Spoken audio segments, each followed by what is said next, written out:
Welcome, brothers and sisters, to a new series on Covenant Canon. This series, dubbed Alternate History, will be, well, what the name implies. An alternate history series that would dive into what would happen if key events played out differently in the Halo universe, at least when it comes to the Covenant side of it. Like, what would happen if the Battle of Alpha Halo ended with a Covenant victory instead of a UNSC one? Or if Thel-'Vadam died during the events of the Blooding Years. That sort of thing. This will be from my perspective, of course, so whether or not my thoughts are on point with the lore is entirely up to you guys. So to kickstart this new series, I'll be diving into what would happen if one of the most legendary heroes of the Sangheili wasn't killed off in a most ridiculous way possible. What would happen if Imperial Admiral Zaitan Wattinree survived the Great Schism? For all you newcomers, Zaitan Wattinree was a living legend during the Covenant War. He was said to have been so effective as a commander that he never lost a battle nor failed in any mission. Even as the Sangheili Civil War dragged on years after his death, Sangheili shipmasters on both sides of the conflict studied his tactics and strategies, and he was so influential that even the prophets came to fear his ambitions. With him being unstoppable in battle, he could not be stripped of rank or made an arbiter, so they had to do the next best thing, exiling him on border patrol while the Covenant War went on. For that, he hated the prophets so much that when the Great Schism broke out, he'd jump at the first opportunity for revenge. He rallied a large portion of Sangheili leadership, intending to ambush brute leaders, effectively cutting off truth of his brute army. But before that happened, a salvaged Nova bomb from Reach was accidentally set off by a group of Huragok within Zaitan's flagship, obliterating him, 2/3 of his fleet, and scorching a Sangheili colony and obliterating its moon.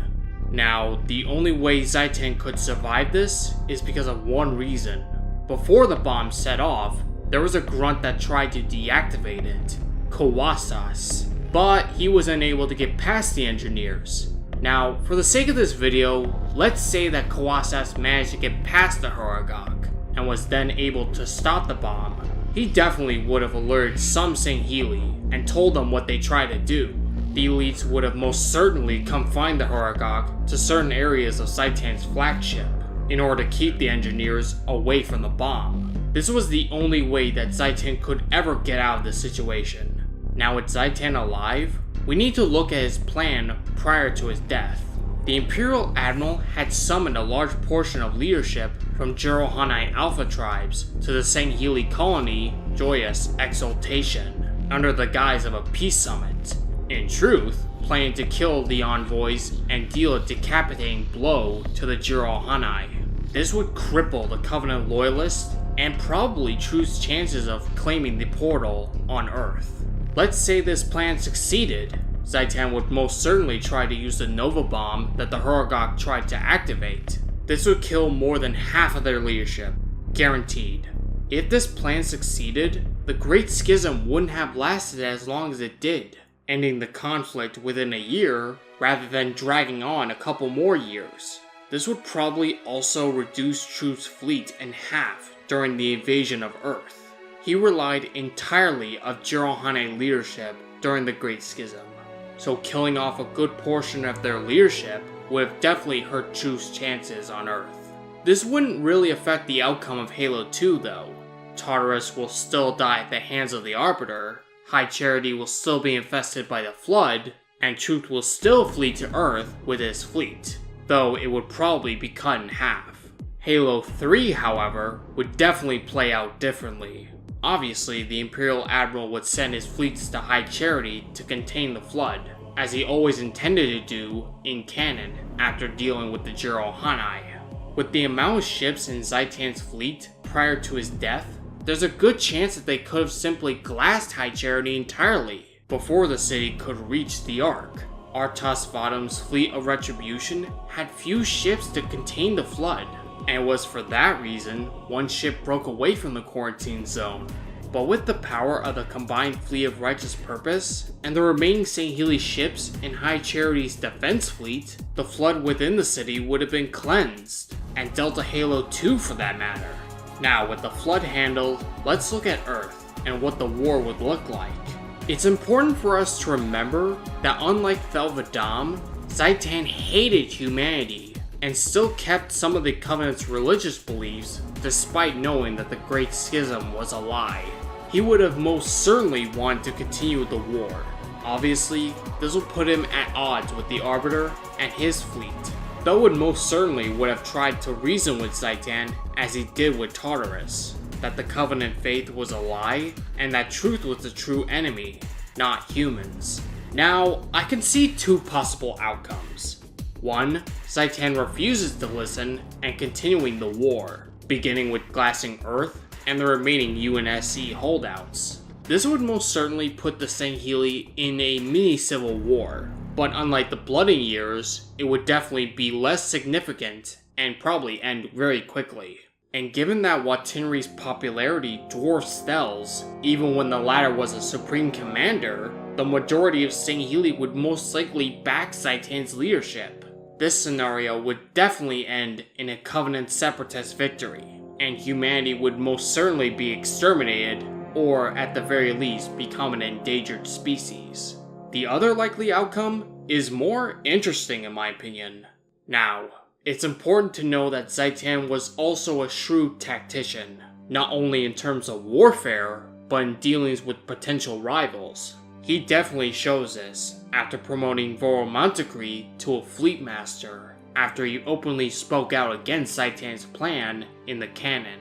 Now in this universe, there's a chance that he would certainly pretend to listen to Felvadam, and agree to a temporary truce to deal with Truth and his remaining forces. I could say that his motives could certainly be that he wants to kill Truth himself, instead of the Arbiter getting that chance. Killing the Hierarch that betrayed their species and pretty much broken up the Covenant would have most certainly solidified his leadership over the Sangheili people, and seizing control of the Ark would have definitely made him a legitimate leader of any new Covenant order that he could have made afterwards. Now, unlike the Fleet of Retribution, Xytan wouldn't take the entirety of his ships to the Ark, as his fleet was vast and probably couldn't fit through the portal at Void. And there's not a doubt in my mind that Wattinree wanted to leave a force capable of holding the portal while maybe waging a war on the rest of Earth. The outcome would be similar, the old Covenant gone, humanity wiped out, and Xytan supplanting the Arbiter as the new leader of the Sangheili. With humanity and the old Covenant dealt with, we must now look at the Banished.